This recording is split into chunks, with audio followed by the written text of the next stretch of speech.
बिस्मिल्लाहिर्रहमानिर्रहीम। अस्सलाम वालेकुम नादरीन, आप यूट्यूब चैनल देख रहे हैं। मैं इमरान खान हूँ। नादरीन, गुज़िश्ता रात पाकिस्तान और अफ़गानिस्तान की झड़पें शुरू हो गई और ये फायरिंग अफ़गानिस्तान की जानिब से शुरू की गई। जो पाकिस्तान का मीडिया उसने ये रिपोर्ट किया, पाकिस्तान के सिक्योरिटी ज़राए ने यही बताया कि ये अफ़गानिस्तान की जानिब से कार्रवाई की गई है। अच्छा, इसमें जो इंटरनेशनल मीडिया है वो भी यही कह रहा है कि ये अफ़गानिस्तान की पहले रिटेलिएशन है, और वो रिटेलिएशन का लफ्ज़ इसलिए इस्तेमाल कर रहे हैं कि आज से 2 दिन पहले पाकिस्तान ने काबुल के नज़दीक एक अटैक किया था, जिसमें पाकिस्तान के सिक्योरिटी ज़राए ये दावा कर रहे थे कि टीटीपी के सरबराह को नूर वली महसूद को मार दिया गया है। लेकिन अभी तक उसकी कोई कंफर्मेशन अफ़गानिस्तान से बाद में आई नहीं। कुछ और दहशतगर्दों का नाम लिया गया, लेकिन वो दहशतगर्द 2018 और 2019 में, यानी आज से 7 और 8 साल पहले मारे जा चुके हैं और उनकी खबरें मरने की पहले ही चल चुकी हैं।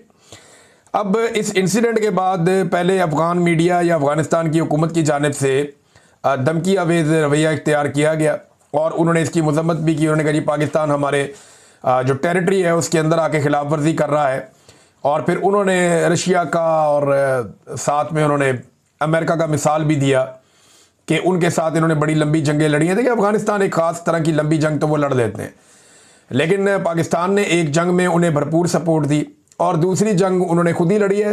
लेकिन तब तक वो बहुत ट्रेंड हो चुके थे, जो उन्होंने नेटो के खिलाफ एक लंबी लगभग 20 साल की एक लड़ाई लड़ी है अफ़गान तालिबान ने। बहरहाल अब हुआ ये कि उसके बाद अफ़गानिस्तान ने पाकिस्तान के बॉर्डर के ऊपर मुख्तलिफ इलाकों से अटैक किया। इसके मनाज़िर भी हमने देखे, रात गए, और उसके बाद पाकिस्तानी फोर्सेस की जानिब से भरपूर जवाबी कार्रवाई की गई, जिससे अफ़गानिस्तान में भी काफ़ी नुकसान हुआ और वहाँ पर चेक पोस्टें तबाह हुई। अब अफ़गानिस्तान का जो मीडिया है या वहाँ के जो हुकूमत है वो दावा कर रहे हैं कि उन्होंने पाकिस्तान का नुकसान किया, जबकि पाकिस्तान की तरफ से बाकायदा तस्वीर, वीडियोस और थर्मल इमेजेस दिखाकर बताया जा रहा है कि अफ़गानिस्तान का काफ़ी नुकसान हुआ। बिलाखिर सुबह होने से पहले अफ़गानिस्तान की हुकूमत ने जंग बंदी का ऐलान किया, जो एक बड़ा समझदारी का काम है। अफ़गान गवर्नमेंट ने कहा जी जंग बंदी का हम ऐलान करते हैं और हम उम्मीद करते हैं कि दोबारा अब लड़ाई नहीं होगी और पाकिस्तान की तरफ से कोई हमारे ऊपर जवाबी कार्रवाई नहीं की जाएगी। ये अब अफ़गानिस्तान ने उसके बाद जंग बंदी की है, लेकिन पाकिस्तान इस बीच में बड़ा तगड़ा जवाब दे चुका था। अब इस सारी सूरत हाल में ना चंद किरदार हैं जिन्हें हम फरामोश नहीं कर सकते। एक तो भारत का किरदार है। भारत जो है वो जख्म चाट रहा है, पाकिस्तान ने उनके तैयारे गिराए हुए हैं और वो अब बदला लेने के लिए पर तोड़ता रहता है। और ये देखिए, हमला भी उस वक्त हुआ जब अफगान वजीर खारजा अमीर मुत्तकी वो भारत के दौरे पर है। ये बड़ा एक अजीबोगरीब टाइम है कि अफगान वजीर खारजा भारत के दौरे पे है, तब एक एयर स्ट्राइक होती है अफगानिस्तान में, उसके बाद भारत के अंदर उनका दौरा है और उस बीच में फिर बॉर्डर के ऊपर टेंशन हो जाती है और अफगान फोर्सेज और पाकिस्तानी फोर्सेज के बीच में पहली मरतबा इस लेवल की टेंशन हुई है और इतनी फायरिंग का तबादला हुआ है, शेलिंग का तबादला हुआ है। पाकिस्तान की जानिब से आर्टिलरी का भी इस्तेमाल किया गया। तो भारत के अंदर बहुत सारे लोग बगले में जा रहे हैं, खुश हो रहे हैं, एंजॉय कर रहे हैं कि जी पाकिस्तान की अफगानिस्तान के साथ लड़ाई लग गई। देखें, एक बात भारत को भी समझनी चाहिए, अफगानिस्तान को भी, अफगानिस्तान के पास कोई रवायती फौज नहीं है। उनके पास वो मिलिट्री वेपन्स भी नहीं है जो एक फौज के पास होते हैं, वैसी आर्टिलरी भी नहीं है, टैंक्स भी नहीं है। जो जदीद हथियार हैं आजकल के, जिनको ड्रोन्स कहते हैं या एयरफोर्स कहते हैं, वो भी अफगानिस्तान के पास नहीं है। अफगान सिर्फ एक गोरीला जंग के मास्टर हैं। बाहर से अगर कोई अफगानिस्तान के अंदर घुसेगा तो लड़ाई की नौयत कुछ और होगी। अगर कोई ऑक्यूपेशनल फोर्सेस हैं जिन्होंने ऑक्यूपाई किया हुआ है अफगानिस्तान की टेरिटरी को, तो उसके खिलाफ वो एक लंबी गोरीला जंग तो लड़ सकते हैं। और गोरीला जंग में यह है कि आपने छुपे रहना है, जब आपका दाव लगे आपने दाव लगा लेना है। लेकिन जब आप एक मुल्क की फौज होते हैं तो आपके पास बहुत सारी ऐसी चीजें होनी चाहिए जो हकीकतन इस वक्त अफगानिस्तान के पास नहीं है। तो अफगान फोर्सेस गोरीला जंग के लिए तो ठीक है, मानते हैं कि वो लड़ सकते हैं, लेकिन एक रवायती जंग को लंबे अरसे तक लड़ना ये उनके बस में नहीं है, वो नहीं लड़ पाएंगे। क्योंकि देखिए, इसके लिए खास किस्म के हथियार और खास किस्म की फौजी ट्रेनिंग चाहिए होती है। उनकी सारी ट्रेनिंग जो है वो गोरीला है। उन्होंने दुनिया की आलमी ताकतों को अपनी गोरीला पावर से शिकस्त दी है, रशिया को दे दी, अमेरिका को दे दी, लेकिन वो पहाड़ों के अंदर छुप के कमीनगाहें बना के वो एक तरीके से लड़ते हैं।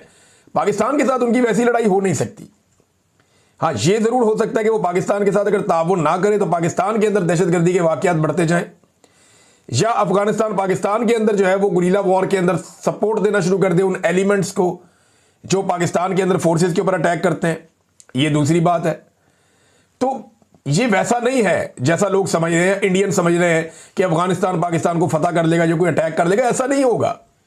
बॉर्डर से 1 इंच आगे वो नहीं आ पाएंगे और पाकिस्तान आने भी नहीं देगा। पाकिस्तान की जो दिफाई नुक्ता नजर से सलाहियत है वो बिल्कुल एक मुख्तलिफ नौइयत की है, वो एक कन्वेंशनल ट्रेंड फोर्स है। देखिए ना, ये अगर मिलिट्री एस्टेब्लिशमेंट की पॉलिसीज ठीक हो ना तो ये बड़ी प्रोफेशनल फौज है पाकिस्तान की फौज, इस खित्ते की मजबूत तरीन और प्रोफेशनल फौज है जिसके पास बेहतरीन हथियार है। तो एक तो इसमें आप याद रखें भारत का किरदार है। भारत हवा भरने की कोशिश करता है कि लड़ाई हो जाए, किसी तरह पाकिस्तान एंगेज हो जाए। भारत भी यह जानता है कि अफगानिस्तान के पास उस नौइयत के हथियार या ट्रेनिंग नहीं है कि वो बॉर्डर से कोई बहुत बड़ा दबाव डाले, लेकिन भारत यह जानता है कि अफगानिस्तान एंगेज कर सकता है और उसके जरिए से पाकिस्तान के अंदर के हालात खराब कराए जा सकते हैं। जैसा कि माजी में परवेज मुशर्रफ के दौर में परवेज मुशर्रफ ने कहा था कि भारत के अफगानिस्तान के बॉर्डर के साथ साथ ट्रेनिंग कैंप्स हैं जहां से दहशतगर्द ट्रेंड होते हैं, वो पाकिस्तान में आते हैं और आकर दहशतगर्दी करते हैं। यह परवेज मुशर्रफ ने कहा था। तो उस वक्त क्योंकि अफगानिस्तान के अंदर जो हुकूमत थी वो हमारे बहुत खिलाफ थी पाकिस्तान के, लिहाजा हमारी बात नहीं बन रही थी। अब जो अफगानिस्तान की हुकूमत है इसमें हमारे पास मौका था बड़ा जबरदस्त कि हम उनके साथ अच्छे ताल्लुकात बना लेते और एक वर्किंग रिलेशन हम उनके साथ डेवलप कर लेते, लेकिन हमने ये किया नहीं क्योंकि इसमें एक फैक्टर और है जिसे हम अमेरिका कहते हैं। अब अमेरिका को अफगानिस्तान में बगराम एयरबेस चाहिए और ट्रंप की इसी ख्वाहिश के बाद कुछ सख्त बयान पाकिस्तान की जानिब से दिए गए, जैसा कि ख्वाजा आसिफ ने अफगानिस्तान को दुश्मन मुल्क करार दे दिया। जब डोनाल्ड ट्रंप ने बगराम एयरबेस मांगी उसके बाद हमने बयान सुने, ख्वाजा आसिफ के बयान का जमीन आसमान का फर्क हो गया। अब यही ख्वाजा आसिफ है जो अमेरिका के मुकाबले में अफगान तालिबान के बारे में ये कहते थे कि ताकतें तुम्हारी हैं और खुदा हमारा है। यही ख्वाजा आसिफ है जिसने ये मौकिफ लिया था कि अमेरिका और नेटो को उन्होंने कहा कि ताकतें तुम्हारी है और तालिबान की तरफ उनका इशारा था कि और खुदा हमारा है। ये ख्वाजा आसिफ साहब थे। लेकिन वही ख्वाजा आसिफ साहब ने जब एस्टेब्लिशमेंट के जूते पकड़े तो फिर उन्होंने कहा जी कि नहीं, अब क्योंकि एस्टेब्लिशमेंट अमेरिका को खुश रखना चाहती है, तो जैसे ही अमेरिका को बगराम एयरबेस की याद आई और डोनाल्ड ट्रंप ने उस ख्वाहिश का इजहार किया तो ख्वाजा आसिफ ने यह कह दिया कि अफगानिस्तान हमारा दुश्मन मुल्क है। अब भारत के अंदर खुशियां मनाई गई लेकिन फायदा कोई नहीं और अमेरिका ने इस लड़ाई में आना कोई नहीं है। वो कानों को हाथ लगाकर गए कि अफगानिस्तान की सरजमीन पे तो वो नहीं उतरते। हाँ, ये है कि पाकिस्तान में कोई अड्डा वड्डा उनको मिल जाए, यहां से जाके वहां अटैक करके वापस आ जाए, अलग बात है। वहां उस सरजमीन पे वो नहीं उतरते, वहां वो जाएंगे नहीं।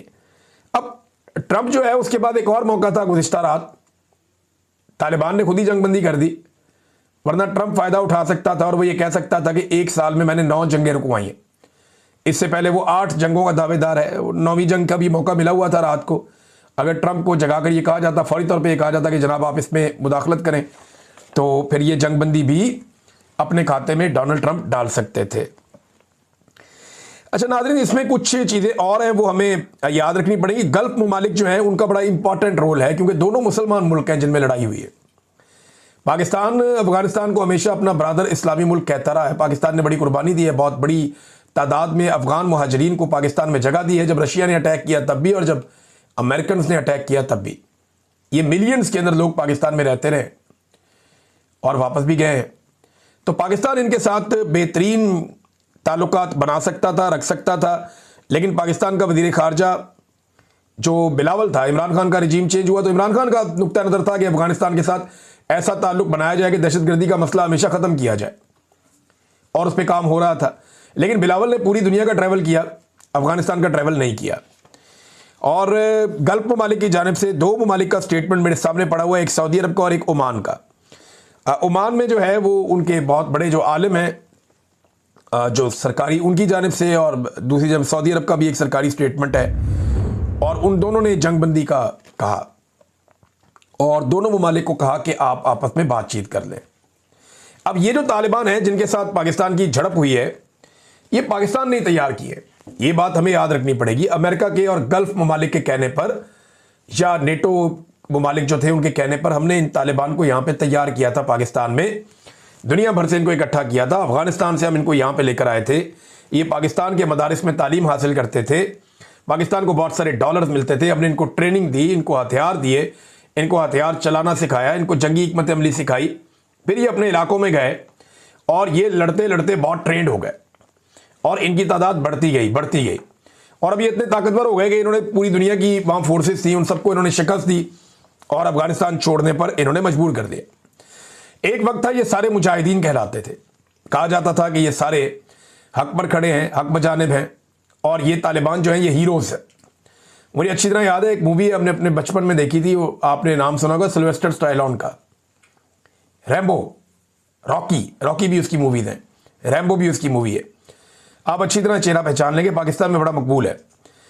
इसकी जो रैम्बो 3rd पार्ट आया था ना, 3rd ब्लड रैम्बो का, उसमें ये आदमी अफगानिस्तान से अपने चंद लोगों को छुड़वाने के लिए आता है, जिनमें इसका एक कमांडर भी होता है। तो मुझे अच्छी तरह याद है कि ये जो रैम्बो 3rd है, तीसरा हिस्सा जो उस फिल्म का तीसरा पार्ट, उसमें वो रशियन से लड़ता है रैम्बो और अपने एक फौजी को छुड़ाना चाहता है वहां से, एक कमांडर को, और इस बीच में और लोगों को भी छुड़वाता है। तो जो तालिबान है उनको हीरो दिखाया गया कि तालिबान जो है वो हीरो थे और वो रशिया से लड़ रहे थे। लेकिन उसके बाद हमने देखा 2001 के बाद जो मूवीज बनी, पूरा एक बयानिया बना, उसमें यही तालिबान जो है वो गुंडे बन गए और ये विलन बन गए। इनके बारे में मशहूर हो गया कि नहीं, पहले ये हीरो हुआ करते थे, अब ये गुंडे हैं। पिछली फिल्मों के अंदर यही लोग जो हैं वो हीरोज थे, अब मौजूदा फिल्मों में यही लोग जो हैं वो विलन बन गए हैं। इमरान खान साहब का इस पर मौक़िफ़ क्या है, देखिए इस पर थोड़ी तवज्जो में देनी पड़ेगी। इमरान खान साहब कहते हैं कि अफगानिस्तान में जब अफगान तालिबान की हुकूमत आई तो पाकिस्तान को फ़ायदा उठा के उनके साथ ताल्लुकात बेहतर करने चाहिए थे, दोनों तरफ के कबायली मुशरान को अपने साथ मिलाना चाहिए था और खैबर पख्तूनख्वा की हुकूमत को एतमाद में लेते हुए इन सब के ताउन से दहशतगर्दों को ख़त्म किया जाना चाहिए था, दहशतगर्दी को जड़ से ख़त्म किया जाना चाहिए था ताकि हमेशा के लिए यहाँ पे अमन कायम हो जाए। मगर मौजूदा मिलिट्री एस्टेब्लिशमेंट ने ताकत का रास्ता चुन लिया जिससे मकामी अफराद खाइफ है। मैं आपको बताता हूँ कि एक साबिक सफ़ीर है अफगानिस्तान में और ये बहुत सारे पाकिस्तान अफगानिस्तान की टॉक्स के अंदर इन्वॉल्व रहे, गवाह भी हैं ये जो कुछ इमरान खान के दौर में इसके बाद होता रहा। मंसूर अहमद खान साहब वो फरमाते हैं कि अफगानिस्तान के साथ बातचीत ही दहशतगर्दी के मसले का मुस्तकिल हल है। ये जुज़वी तौर पे आप ये कर सकते हैं, आर्जी तौर पे कि ठीक है आप लड़ाई कर लें, लेकिन जो मुस्तकिल हल है दहशतगर्दी के खात्मे के लिए वो अफगानिस्तान के साथ बातचीत है। अमीर मुत्तकी जो वज़ीर ख़ारजा हैं अफगानिस्तान के, वो भारत में मौजूद थे, तो उन्होंने भारत में भी एक बात कही है जो बड़ी हौसला अफजा है कि पाकिस्तान को एंगेज करना होगा और यही सोच आगे बढ़ने का रास्ता है पाकिस्तान और अफगानिस्तान के बीच में। तो नादरीन, ये डेवलपमेंट्स हैं अफगानिस्तान और पाकिस्तान के बीच में और दोनों तरफ देखें मुसलमान ममालिक हैं, आपस में मुसलमान ममालिक लड़ेंगे तो अच्छी बात तो नहीं है। कोई भी दो मुसलमान मुल्कों की आपस में लड़ाई हो तो ये किसी को भी अच्छा नहीं लगेगा। लेकिन पाकिस्तान जो है वो ये कहता है कि अफगानिस्तान से दहशतगर्दी पाकिस्तान में आ रही है और अफगानिस्तान ये कहता है जी कि बहुत लंबे अरसे तक पाकिस्तान से जो है वो तैयार करके दहशतगर्द अफगानिस्तान में भेजे गए हैं। तो दोनों का एक दूसरे के ऊपर एक ही तरह का गिला शिकवा है और दोनों ने जो ये काम किया है वो कोई अपनी ख्वाहिश के तहत नहीं किया। बहुत सारी अजीबोगरीब चीज़ें हुई, पाकिस्तान ने अमेरिका के लिए किया ये सब कुछ और अपने बैरूनी आकाओं को खुश करने के लिए किया। अफगानिस्तान जो करता रहा, अफगानिस्तान की भी कोई अपनी सोच इसके अंदर मुझे नज़र नहीं आती। तो दोनों ममालिक को होश के नाखून लेने चाहिए। अब यहाँ पाकिस्तान में कुछ लोग नफरत बेचना और बांटना शुरू हो गए हैं कि नमक हराम है, ये करो वो करो, मार दो, जान से मार दो। ऐसा नहीं चलता, ममालिक के बीच में चीज़ें गड़बड़ हो जाती हैं। पाकिस्तान का एक बहुत बड़ा दुश्मन मशरकी बॉर्डर के साथ बैठा है जिसका नाम भारत है। तो आपने अपने आप को हर तरफ नहीं फंसाना, आपने चाइना से, ईरान से, अफगानिस्तान से, तीनों ममालिक से अपने बेहतरीन ताल्लुकात रखने हैं। अगर भारत के साथ आपके ताल्लुकात अच्छे हो जाएं तो बहुत अच्छी बात है, अगर नहीं होते तो बाकी तीन ममालिक से आपके ताल्लुकात अच्छे होने चाहिए, बुरे ताल्लुकात नहीं होने चाहिए और ये पाकिस्तान की हुकूमत की पॉलिसी होनी चाहिए। मगर देखें इस वक्त क्योंकि एस्टेब्लिशमेंट के दिमाग में और बहुत सारी चीज़ें चल रही होती हैं और जब भी कभी एस्टेब्लिशमेंट की क़यादत के दिमाग में ये बात आ जाए ना कि उन्हें एक्सटेंशन चाहिए तो फिर उन्हें कुछ दिखाई नहीं देता जब तक उन्हें एक्सटेंशन नहीं मिल जाती। सियासत में मुदाखलत अगर फ़ौज ना करे तो मैं फिर आपको कह रहा हूँ कि खित्ते की बेहतरीन फ़ौज है, बेहतरीन हथियार हैं, लेकिन हर मसले का हल जो है वो लड़ाई नहीं है। मसाइल का हल जो है वो दिमाग से भी करना चाहिए, कोई चीज़ खारजा पॉलिसी भी होती है।